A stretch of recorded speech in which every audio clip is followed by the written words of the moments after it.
UCC પર મૌન અને એસઆઈઆરનો માર શું જિગ્નેશ મેવાણીને 2027માં ભારે પડશે? શું જિગ્નેશ મેવાણી 2027માં વડગામ વિધાનસભા બેઠક પરથી હારશે? શું છે સમગ્ર ઘટના? શા માટે આવી ચર્ચાઓ થઈ રહી છે અને શું કારણ છે શા માટે જિગ્નેશ મેવાણીની હારની વાત થઈ રહી છે? તમામ વિશે વિગતવાર ચર્ચા કરીશું. નમસ્કાર, તમે જોઈ રહ્યા છો ચક્રવાત ન્યૂઝ. હું આપની સાથે હેમલ.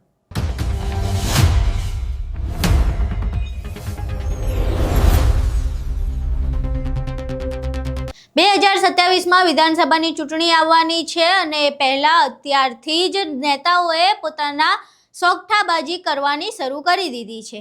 એવામાં જિગ્નેશ મેવાણી જે ખૂબ જ બેબાક નેતા તરીકે પોતાની ઓળખ ધરાવે છે, વડગામથી ધારાસભ્ય છે અને કોંગ્રેસ નેતા છે, તેઓ અવારનવાર પોતાના બેબાક અંદાજના કારણે ચર્ચામાં રહેતા હોય છે, લોકોનો અવાજ બનતા જોવા મળે છે. પરંતુ આ વખતે એક અવાજ જે એમને ઉઠાવવો જોઈએ ત્યાં એ મૌન જોવા મળી રહ્યા છે. હકીકતમાં વિધાનસભામાં જે યુસીસીનું બિલ રજૂ થયું, બિલ પસાર થયું, ત્યારબાદથી વિપક્ષના અનેક નેતાઓએ આ મામલે વિરોધ કર્યો છે. કોંગ્રેસના નેતા અમિત ચાવડા હોય કે પછી ઇમરાન ખેડાવાલા હોય કે પછી આમ આદમી પાર્ટીના નેતા ગોપાલ ઇટાલિયા કે ઈસુદાન ગઢવી, તમામ લોકો આ વિશે વિરોધ કરી રહ્યા છે. ચૈતર વસાવાની પણ આ સમગ્ર મામલે પ્રતિક્રિયા સામે આવી હતી. પરંતુ તમામ મુદ્દાઓ ઉપર પોતાના બેબાક અંદાજ સાથે બોલતા એવા જિગ્નેશ મેવાણી આ મુદ્દે મૌન જોવા મળ્યા છે. આ મામલે તેમની એવી કોઈ એક્ટિવ પ્રતિક્રિયાઓ જોવા નથી મળી, જેના કારણે એવું જોવા મળી રહ્યું છે કે આ એમનું મૌન છે એમને 2027માં ભારે પડી શકે છે એવી રાજકીય ચર્ચાઓ ચાલી રહી છે. એની પાછળના કારણ છે કારણ કે યુસીસી બિલનો લઘુમતી સમાજ અને એમાં ખાસ કરીને મુસ્લિમ સમાજ વિરોધ કરી રહ્યું છે. એમનું માનવું છે કે યુસીસીના કારણે તેમની જે ધાર્મિક વસ્તુઓ છે, રીત રિવાજો છે, તેમાં અડચણો ઊભી થઈ શકે છે. એટલે જે મુસ્લિમ સમાજ છે આ યુસીસી બિલનો વિરોધ કરી રહ્યું છે. પરંતુ જિગ્નેશ મેવાણી જે ખૂબ જ બેબાક તરીકે પોતાનો અવાજ મૂકે છે એ યુસીસી બિલ ઉપર ચૂપ છે અને જે મુસ્લિમ સમાજ વિરોધ કરી રહ્યો છે, મુસ્લિમ સમાજ વડગામમાં તેમની એક મોટી વોટ બેંક છે. 2011ની વસ્તી ગણતરી મુજબ વાત કરીએ તો તેમની જે વિધાનસભા બેઠક છે વડગામમાં 25% મુસ્લિમ વસ્તી ત્યાં રહે છે અને જે વોટ બેંક છે સૌથી વધારે મુસ્લિમ સમાજની છે. એટલે એવું કહી શકાય છે કે જિગ્નેશ મેવાણીની હાર જીતમાં મુસ્લિમ સમાજનો એક મોટો ફાળો રહેલો હોય છે. એટલે જિગ્નેશ મેવાણી જો જીતે તો એમની પાસે સારા એવા મુસ્લિમ સમાજના કે લઘુમતી સમાજના વોટ હોવા જોઈએ તો જિગ્નેશ મેવાણી જીતી શકે. એવામાં જો મુસ્લિમ સમાજ જિગ્નેશ મેવાણીના આ મૌનથી નારાજ થાય છે તો જિગ્નેશ મેવાણીને ક્યાંક ને ક્યાંક 2027માં ફટકો પડી શકે છે. બીજો મુદ્દો એસઆઈઆરનો છે. જ્યારથી એસઆઈઆરની પ્રક્રિયા ચાલુ થઈ છે ત્યારથી ગુજરાતમાં અનેક જગ્યાએથી એવા આરોપો લગાવવામાં આવ્યા છે, એવા દાવા કરવામાં આવી રહ્યા છે કે લઘુમતી સમાજના જે લોકો છે તેમને જાણી જોઈને ટાર્ગેટ કરવામાં આવી રહ્યા છે અને ગેરકાયદે રીતે તેમના નામ કમી કરવામાં આવી રહ્યા છે વોટર લિસ્ટમાંથી, એવો દાવો કરવામાં આવી રહ્યો છે.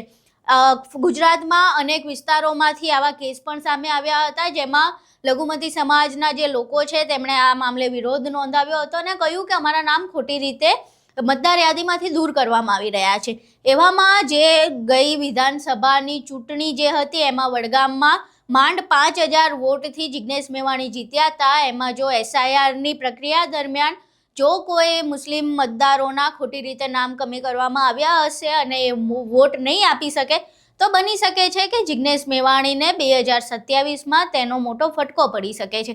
અને જો આ બંને જ આસ્પેક્ટ ભેગા થઈ જાય કે ક્યાંક જિગ્નેશ મેવાણીનું જે મૌન છે લઘુમતી સમાજના લોકોને ખટકે અથવા તો પછી એસઆઈઆરની પ્રક્રિયાની કારણે તેમને કંઈ નુકસાન થાય, તો બંને પાસાઓ જ્યારે ભેગા થાય છે ત્યારે જો 5000 વોટથી જ જિગ્નેશ મેવાણી જીતતા હોય અને આ વખતે પણ વિધાનસભાની ચૂંટણીમાં આવું જ વલણ જોવા મળે તો જિગ્નેશ મેવાણીની જીતની શક્યતા બહુ ઓછી જોવા મળે છે. જોકે જિગ્નેશ મેવાણી યુસીસી પર કેમ નથી બોલી રહ્યા તેના પણ કારણો છે. કારણ કે જિગ્નેશ મેવાણી સામાન્ય રીતે આંબેડકરવાદી વિચારધારામાંથી આવે છે અને બંધારણ બન્યું ત્યારથી ડૉક્ટર બાબા સાહેબ આંબેડકર એવું માનતા હતા કે યુસીસી એટલે કે સમાન નાગરિક સંહિતા સમગ્ર દેશભરમાં લાગુ થવી જોઈએ અને તેમણે બંધારણમાં પણ આ વાત મૂકી હતી કે ભવિષ્યના નેતાઓ આ તરફ ધ્યાન આપે અને દેશમાં યુસીસી લાગુ કરાવે. એટલે બની શકે કે જે આંબેડકરવાદી વિચારધારા જિગ્નેશ મેવાણી ધરાવે છે, એટલે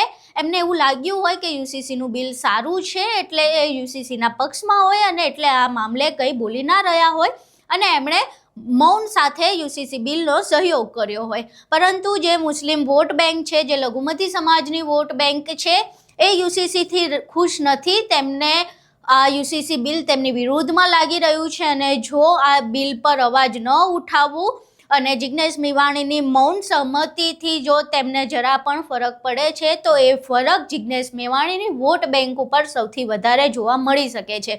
હાલ તો 2027ની વિધાનસભાની ચૂંટણી એટલી પણ નજીક નથી, પરંતુ જે પણ પરિણામ આવશે એ સમયમાં જોવા મળશે.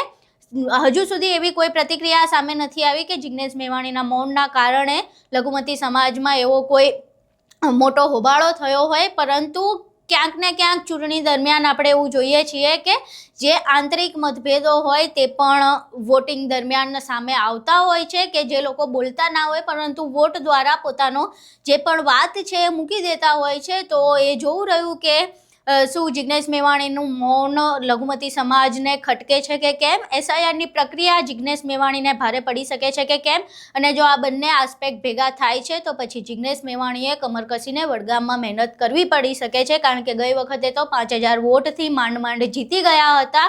જો આ વખતે પણ એ જ પરિસ્થિતિ રહી તો જિગ્નેશ મેવાણીની જીત આ વખતે કદાચ શક્ય નથી. હાલ જે પણ રાજકીય ચર્ચાઓ ચાલી રહી છે, રાજકીય વિશ્લેષકોમાં જે ચર્ચાઓ ચાલી રહી છે, એ અમે તમારી સમક્ષ રજૂ કરી. તમારું આ સમગ્ર મામલે શું માનવું છે? શું જિગ્નેશ મેવાણીને આ બંને મુદ્દાના કારણે કોઈ અસર પડી શકે છે કે કેમ, અથવા જિગ્નેશ મેવાણીએ જે યુસીસી મામલે મૌન સાધ્યું છે તે તમને કેટલું યોગ્ય લાગે છે? સમગ્ર બાબતે તમારા મંતવ્યો અમને કોમેન્ટ બોક્સમાં જરૂર જણાવજો. જિગ્નેશ મેવાણી વિશે તમે શું માનો છો એ પણ મંતવ્યો અમને કોમેન્ટ બોક્સમાં જરૂર જણાવજો. વિડીયો પસંદ આવ્યો હોય તો વિડીયોને લાઇક કરજો, શેર કરજો અને ચેનલને સબસ્ક્રાઇબ કરવાનું ભૂલશો નહીં. નમસ્કાર.